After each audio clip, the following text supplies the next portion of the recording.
हे कृष्णा करुणा सिंधु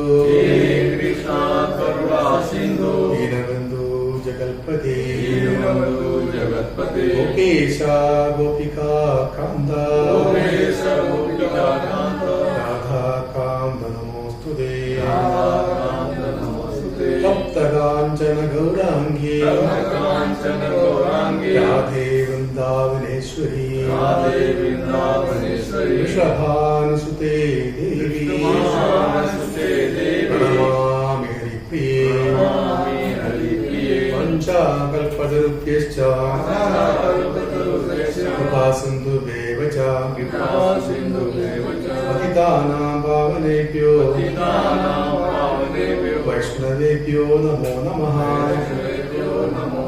श्री कृष्ण चैतन्य प्रभु नित्यानंद श्री अद्वैत गदाधर श्रीवासादि गौरभक्तवृंद हरे कृष्णा कृष्ण कृष्ण हरे हरे हरे राम राम राम हरे हरे। मुखं करोति वाचालं मनों वेदेहिं यत्सर्वं श्री गुरुदेवाय परमानन्दं श्री चैतन्येश्वर। ओम नमो भगवते वासुदेवाय। ओम नमो भगवते वासुदेवाय। ओम नमो भगवते वासुदेवाय। ओम नमो भगवते वासुदेवाय। ओम नमो भगवते वासुदेवाय। ओम नमो भगवते वासुदेवाय। नारायणं नमस्कृत्य नरं चैव नरोत्तमं देवीं सरस्वतीं व्यासं ततो जयमुदीरये। नष्टप्रायेष भद्रेषु नित्यं भागवत सेवया भगवत्युत्तमश्लोके भक्तिर्भवति नैष्ठिकी। हरे कृष्ण। कृष्ण बलराम कथा का सबका स्वागत है। आज का हमारा सब्जेक्ट ये था ब्रिजवासियों का महिमा और कृष्ण का शाश्वत परिवार। Glory of Brijwasi Krishna eternal family.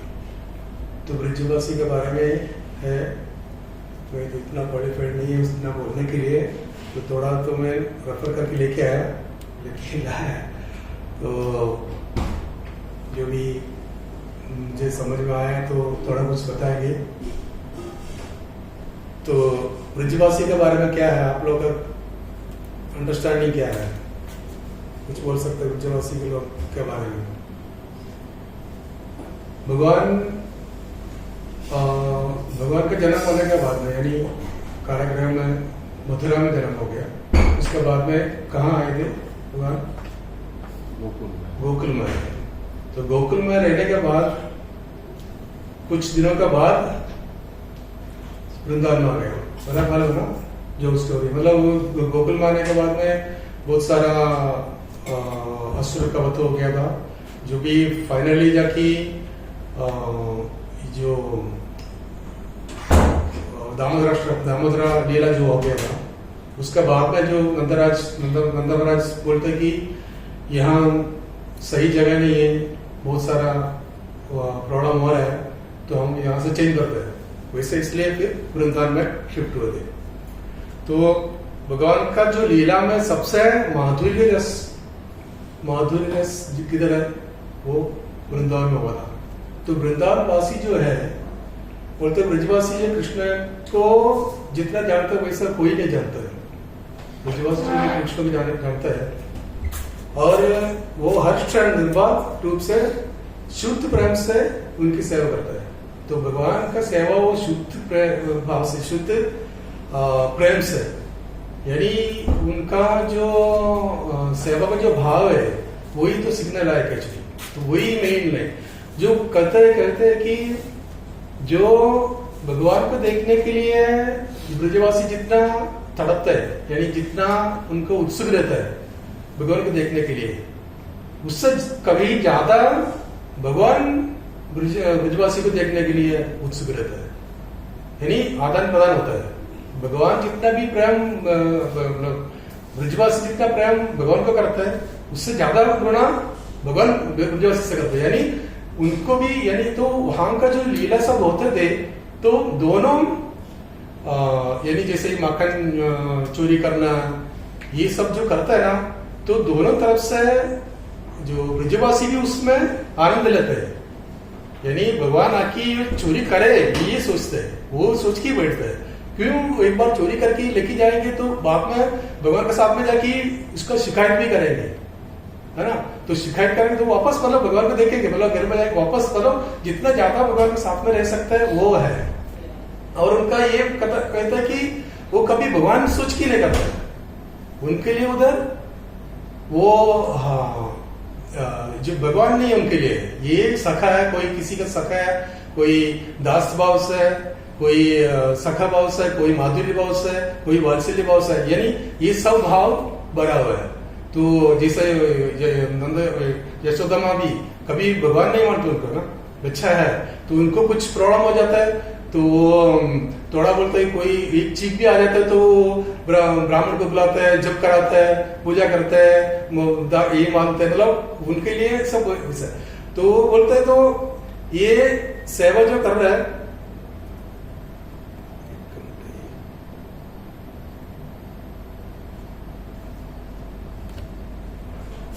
तो, और ब्रजवासी कृष्णा को जितना जानते हो वैसे कोई नहीं जानता, क्योंकि वे हर क्षण निर्बाध रूप से शुद्ध प्रेम से उनकी सेवा करते हैं। और जो गाय और जो बछड़े हैं वो भी तो वो बोलते कि ये जो वो भी सेवा कर रहे हैं, मतलब वो ये जो दुग्ध लीलाओं है उसका सेवा कर रहे हैं, तो मतलब उसमें भी वो बोल रहे हैं कि ये ऋषि भी नहीं है जो भगवान का सेवा करने के लिए जो इच्छा रखते थे, वो लोग ये जन्म में गाय बन के आया, इसके लिए वो गाय के रूप में भी वो सेवा ही कर रहे हैं। तो वो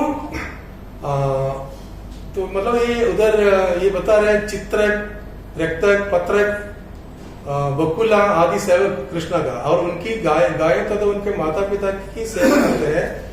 वे ब्रह्म के द्रव रूप, यानी ये जो भगवान जब भी गाय को सब कृष्ण चारिधाम से लौटते हैं ना, तो पूरा दूध सब लगा रहता है, तो उनको यमुना में ये लोग पाव का जो धोता है, निलाता है, ये सब मतलब ये करता है। तो इनकम तो आचार्य तो बोलना गया कि कृष्ण की ना जो ये जो गाय जो है वो वास्तव में बहुत महान ऋषि है, जिन्होंने अनेक जन्मों की तपस्या और वेदों के अध्ययन के बाद भगवान की सेवा की इच्छा की, इसलिए वो गाय बन के उतर आया। तो वो गाय के रूप में भी उनका भगवान का सेवा ही कर रहे हैं। तो गाय भी भगवान को प्रेम से रहता है, और उन्होंने दूध देकर कृष्णा की सेवा करना सीखा।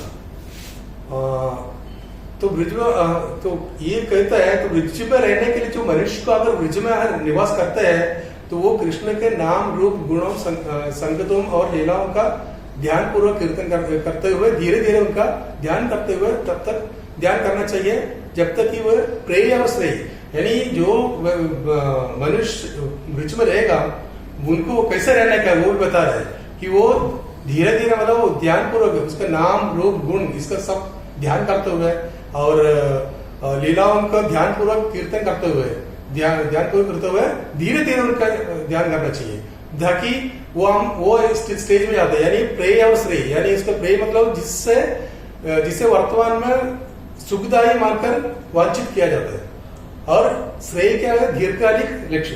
तो वो दोनों मिलकर अभिन्न रूप से अनुभव न करने ले मन द्वारा कल्पित सभी प्रयासों का नियमन करते हुए मनुष्य को कृष्ण के प्रति एक विशेष प्रकार का स्नेह विकसित करने की आकांक्षा करनी चाहिए।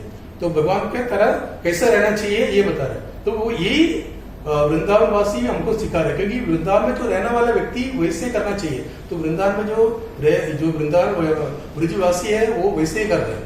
तो मतलब ब्रजवासी का भगवान का बीच में क्या रिलेशन है ये है। तो ब्रजवासी का अर्थ क्या है ये भी बता रहा है। आध्यात्मिक ज्ञान से युक्त हरि का सेवक।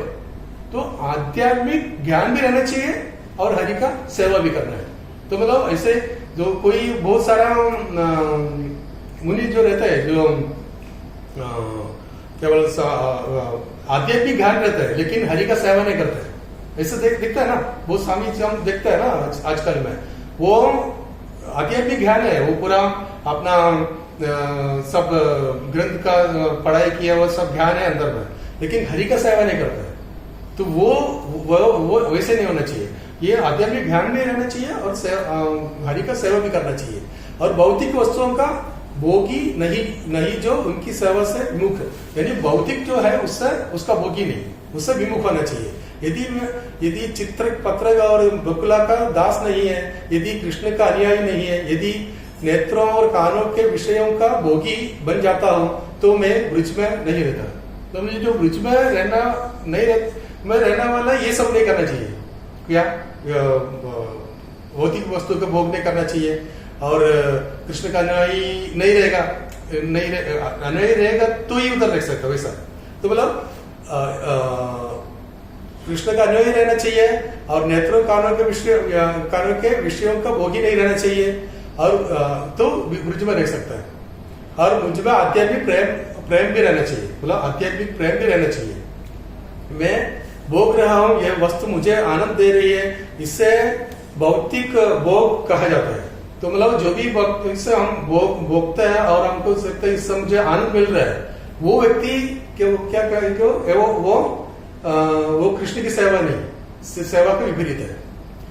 और यदि मुझे चित्रक रक्त और पत्र जैसे दासरस के आश्रय, श्रीधामा और सुदामा जैसे साकिरस के आश्रय, नंद और यशोदा जैसे वात्सल्य रस के आश्रय और रूपमंजरी और अन्य गोपियों के जैसे माधुर्य रस के आश्रय से प्रेम नहीं है तो उधर देखिए फायदा नहीं है।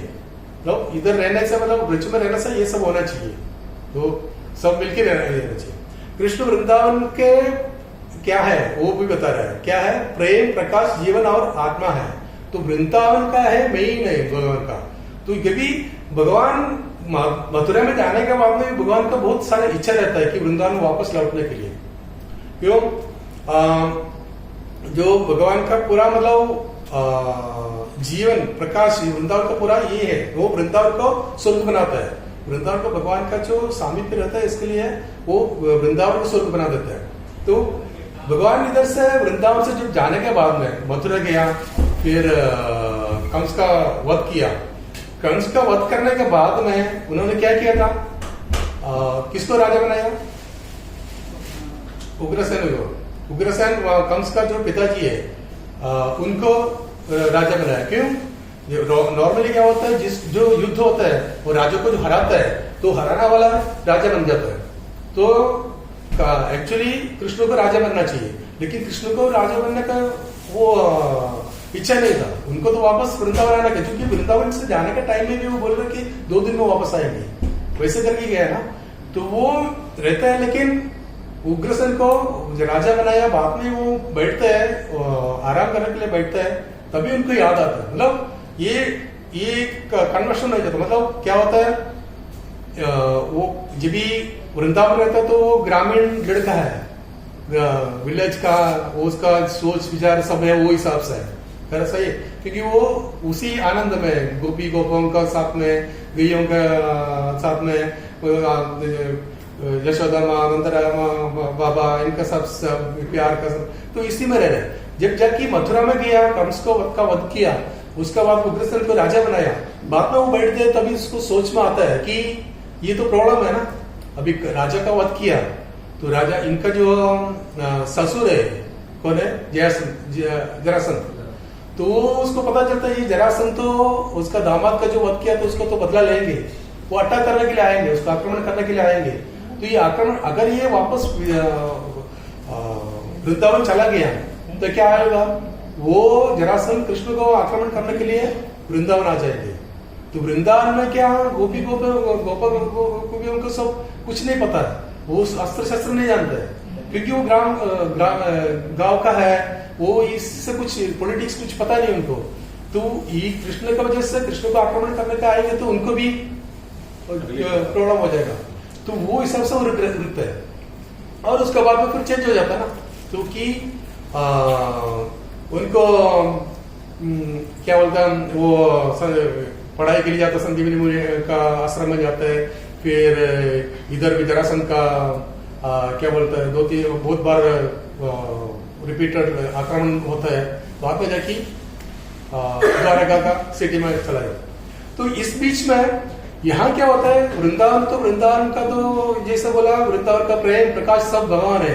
ये चला गया तो सबका लाइफ जिंदगी स्टॉप हो गया, जैसे हो गया, कोई किसी कोई उत्साह नहीं है, कोई सब इंतजार कर रहे हैं कि आएगा। गोपो वालों का यही काम है कि वो जाके वृक्ष के ऊपर बैठा रहता है कि मथुरा को जो रास्ता जाता है वो से कौन आता है, कभी आएंगे, आने वाला। क्योंकि ये कृष्ण जो कंस का वध करने के बाद में इनको बोलता है कि नंद महाराज को बोलता है, मैं थोड़ा इधर सेटअप करके आ जाता हूँ 2-3 दिन और आप चला जाओ, और इनका जो वेशभूषा ये सब दे देते हैं कि मुरली क्या बोलते हैं वो वस्त्र जो है ये सब दे देते हैं कि सब दे दो करके। तो ये लोग फिर सोचते हैं कि अभी आएंगे, तो वृक्ष के ऊपर खड़े बैठ के देखते हैं, शाम तक बैठ के देखते हैं कोई आएगा कोई वैसे। तो वो टाइम में एक बार जो नंदरा महाराज भी आए वापस भी, तभी भी वही हो गए, तो सब लोग बात किया आगे थे, तभी देखा कृष्ण नहीं है साथ में, पता चला कि वो बाद में आएंगे। फिर वैसे तो रोज का ये लोग का ये बिजनेस हो गया, रोज गोपाल का यही काम है, जाके बैठो देखो आएंगे। तो इस बीच में गोपियां भी बहुत परेशान हो जाते हैं, वो रोते हैं, हर रोज रोते हैं, भगवान के बारे में सोचते हैं। ये एक 10वां स्कंद में का 31 चैप्टर में अध्याय में ये बताता है, गोपीस को वो विरह में जो गोपियों गाना गाते हैं, वो बताया कि किस प्रकार गोपियां कृष्ण से वियोग की भावना से अभिभूत होकर यमुना के तट पर बैठ गई और उनके दर्शन के लिए प्रार्थना करने लगी, तथा उनकी महिमा का गान करने लगी। तो वो भगवान के बारे में सोचते हैं और गाते हैं, क्योंकि वियोग में क्योंकि एकदम प्रेम भरा भाव है और भगवान को मिलने के लिए तड़प रहे हैं वो वैसे। तो क्या होता है, भगवान उधर प्रकट हो जाता है और उनके साथ में बैठ जाता है और बैठते उनके साथ में उधर। तो तब वो बताता है, तभी भगवान विष्णु के प्रति गोपियों द्वारा व्यक्त की गई भाव भंगिमय भले ही काम वासना है। तो उनका क्या होता, कृष्ण के वियोग में गोपियों क्षण को ही संपूर्ण युग मानती थी, एक क्षण भी उसको युग का जैसा लगता था कि उतना बड़ा ये था। तो ये फिर भगवान जब भी आ गया ना, तो उन्होंने उनको बताया कि ये उसमें ये बता रहा है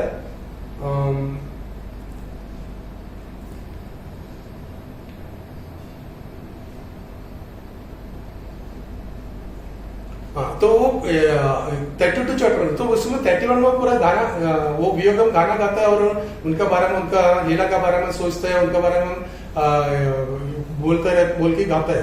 तो फिर 32 अध्याय में भगवान प्रकट हो जाता है, वो महान से इतना प्रेम पूर्वक, इतना विश्वास के साथ में भगवान को प्रार्थना करते हैं, इसलिए भगवान प्रकट हो जाता है, इनका गोपियों के साथ में आंखें बढ़ जाता है और उनसे बात करता है। तो वो तभी बताता है कि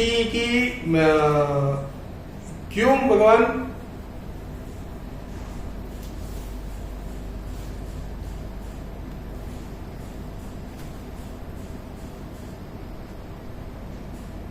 तो भगवान गया इसलिए दुखी था, इसका पता चला बोल की। तो भगवान ये बताता है, उनका जो 22 श्लोक है उसमें है ये मेन, वो भगवान बोलते कि ब्रह्मा के जीवन में भी आपकी निष्कलंक सेवा का ऋण नहीं चुका सकता है। तो पूरा ब्रह्म का एक जीवन काल में भी मैं आपने जो मुझे मेरे लिए जो प्रेम भाव से सेवा की है उसका क्या बोलता है ऋण बोला दो और क्या कर्ज है कर्ज नहीं चुका सकता है। मतलब इतना मेरे साथ आपका संबंध निंदनीय है। आपने सभी पारिवारिक बंधनों को तोड़कर मेरी आराधना की है, जिन्हें तोड़ना कठिन है। अतः कृपया अपने पुण्य कर्मों को ही अपना प्रतिफल बनाइए। तो मतलब भगवान ये बताते कि आप जो भी पुण्य कर्म किया उसी को आप प्रतिफल बना के रखो। तो ये 32nd इसमें तो इसमें भगवान का प्रकट है, लेकिन भगवान फिजिकली आया नहीं था तभी भी।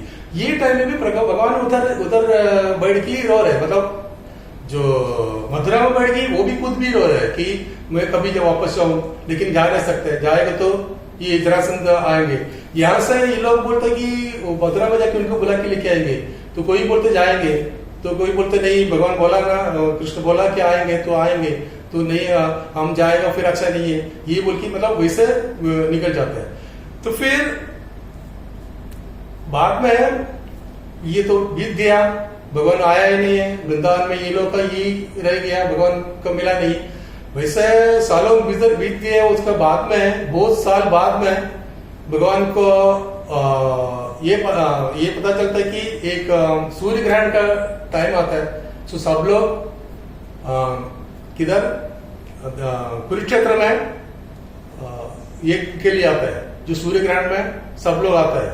तो वो टाइम में क्या होता है, भगवान सबका साथ में,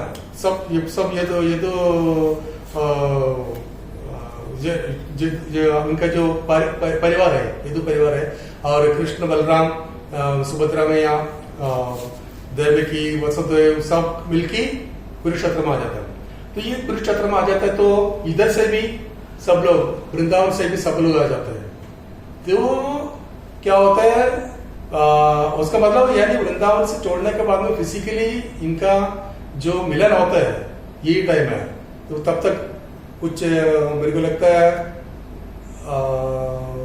70-80 ईयर्स बीत गया होगा। हाँ, बहुत साल बीतने के बाद में आता है। तो इस अध्याय में ये बताता है किस तरह वो लोग आके मिलते हैं, और उसके बाद में जो भगवान और गोपियों के साथ में कैसे मिलन होता है और उसके साथ में क्या वार्तालाप होता है। तो उसी से हमको ये इसमें ये वही मेन है,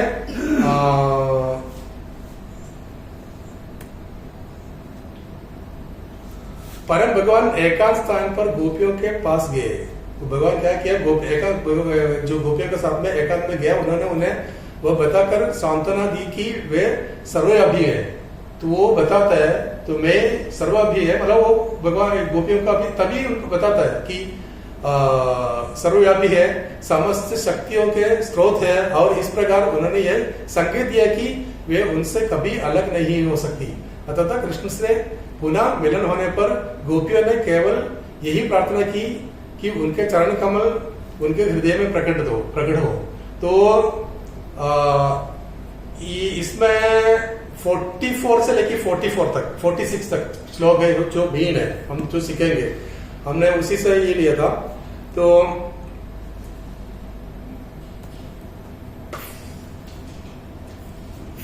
में ये बताता है, भगवान कृष्ण ने कहा, मेरी प्रिय सखियों, क्या तुम अभी भी मुझे याद करती हो? अपने रिश्तेदारों के लिए हो तो मैं इतने लंबे समय तक दूर रहा था अपने शत्रुओं का नाश करने के इरादे से। तो ये बताया क्योंकि मैं क्यों वापस नहीं आया, वृंदावन में क्यों नहीं आया, ये बताता है कि हम बताया जरासंध से क्योंकि आक्रमण करने वाला है, तो उससे ब्रजवासी को कुछ प्रॉब्लम नहीं होना चाहिए, वो है। और क्या तुम मुझे कृतज्ञ समझते हो और इसीलिए मेरा तिरस्कार करते हो? आखिरकार परमेश्वर है तो है जो जीवों को एक साथ लाते हैं और फिर उन्हें अलग करते हैं। तो परमेश्वर का जो भौतिक दुनिया का क्या बोलता है, भौतिक दुनिया का रीति जो है वो वो बता रहा है कि परमेश्वर सबको साथ में भी लाता है, उसको अलग भी करता है, वो परमेश्वर ही करता है।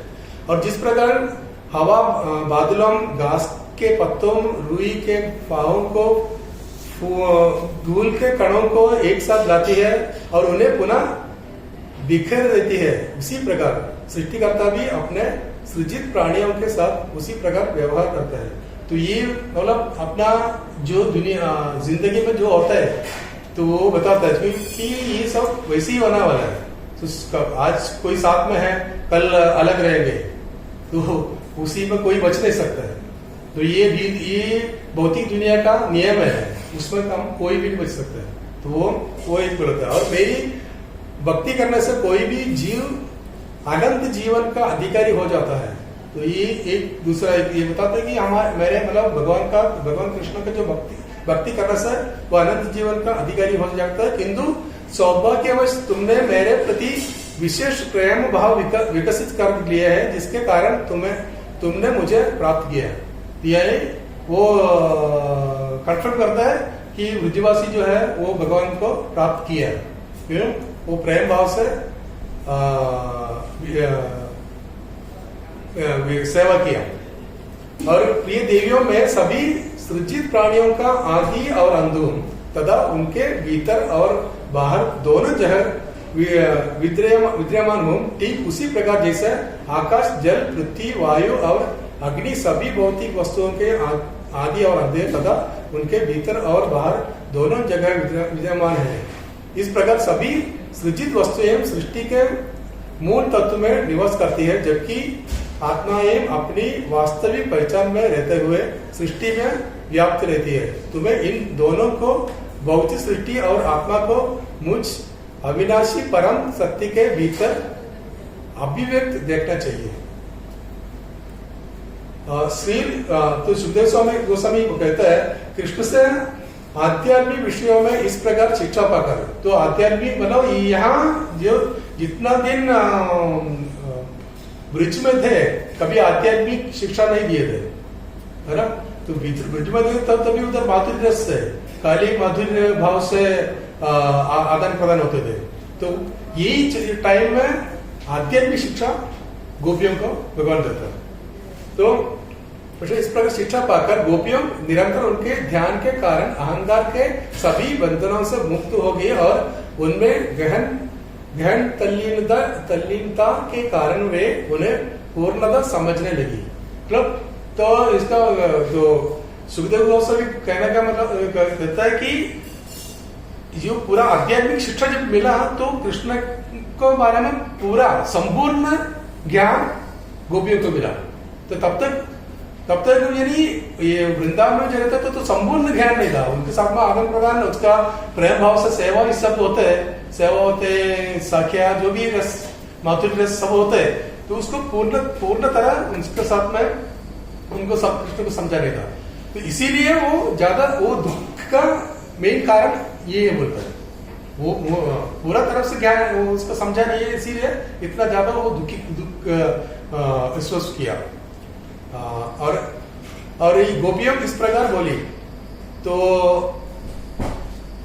कि हे प्रभु, जिनकी नाभि कमल पुष्प के समान है, आपके चरण कमल ही उन लोगों के लिए एकमात्र आश्रय है जो भगवासर के गहरे कुएं में गिर गए हैं। बहुत सारे कुएं में जो गिरे हुए हैं उसके एकमात्र आश्रय क्या? आपका चरण कमल है। यानी कृष्ण भगवान का चरण कमल ही एकमात्र आश्रय है। वो जो भवसागर के गहरे कुएं में गिर गए हैं, महान योगियों और उच्च विद्वान दार्शनिक द्वारा आपके चरणों की पूजा और ध्यान किया जाता है। हम कामना करते हैं कि ये चरण कमल हमारे हृदय में भी जागृत हो।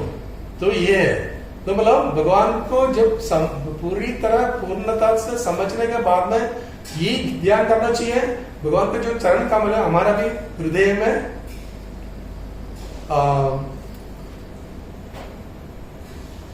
चरण हमारा भी हृदय में मतलब हमारा भी हृदय में जागृत होना चाहिए भगवान का जो चरण कमल। यथा भी हम गृहस्थ कार्य में संलग्न सामान्य व्यक्ति ही मतलब वो हम गृहस्थ में रेखी है तो भी हमारा हृदय में आपका चरण कमल पूरा प्रकट होना चाहिए। यानी मतलब पूर्ण तरह से भगवान को समझने के बाद में यही होना चाहिए, भगवान का चरण कमल हमको ध्यान करते हुए हमको भगवान का सेवा करना चाहिए और भगवान का नाम जप करते हैं जो भी है। तो इसमें से एक ये समझते है कि सबसे जो बहुत साल से हमको बचने के लिए एकमात्र उपाय क्या है? भगवान का चरण कमलों का ध्यान करना, जप करना। तो वही हमको स्कूल में जो इसीलिए यही सिखाते हैं हमको, जो भगवान क्या एक्चुअली जो जीव को बताया, यानी गोपियों को, यानी इतना हम भगवान का सबसे करीब है जो गोपियां, और उनको जो बताए, अर्जुन को तो बताया अलग हो गया, ये बड़ा अधिक ये हो गया, लेकिन गोपियों के साथ में जो माधुर्य रस में थे वो टाइम में भी वो उन्होंने शिक्षा नहीं दिया, लेकिन बाद में जाके ये शिक्षा दे रहे। तो ये बोलते हैं कि ये है कि ये हमको भी वही समझना चाहिए कि भगवान का चरण कमल हमारे हृदय में भी प्रकट हो, और वो भाव से हमको भगवान का सेवा करना चाहिए। तो मतलब आप तो इसमें से एक ही ये भी समझ ये हो जाता है कि सेवा ही आध्यात्मिक सेवा, यानी स्पिरिचुअल डिवोशन, वो ही ये एकमात्र आश्रय है जो भगवान को जानने के लिए, भगवान को पूरा समझने के लिए। तो गोपियों भी सेवा किया, इसीलिए ये पोजीशन में आ गया। तो भगवान बताया, तो वो भगवान उधर से निकल गया, उनको जो विरह का दुख दिया, तभी जाके उनको समझ में आएगा। अगर भगवान उनसे विरह नहीं होता थे तो वो ये आध्यात्मिक शिक्षा भी नहीं पा सकते थे। तो वो विरह भी देना है। तो इसीलिए बोलते जो हमको क्या बोलते भौतिक दुनिया का नियम ही है, जो विरह भी होता है, ये दुख सुख सब, जैसे बोलते हम सिखा है ना, शीतोष्ण सुख दुखेशु, वो शीतोष्ण सुख दुखेशु विनोदा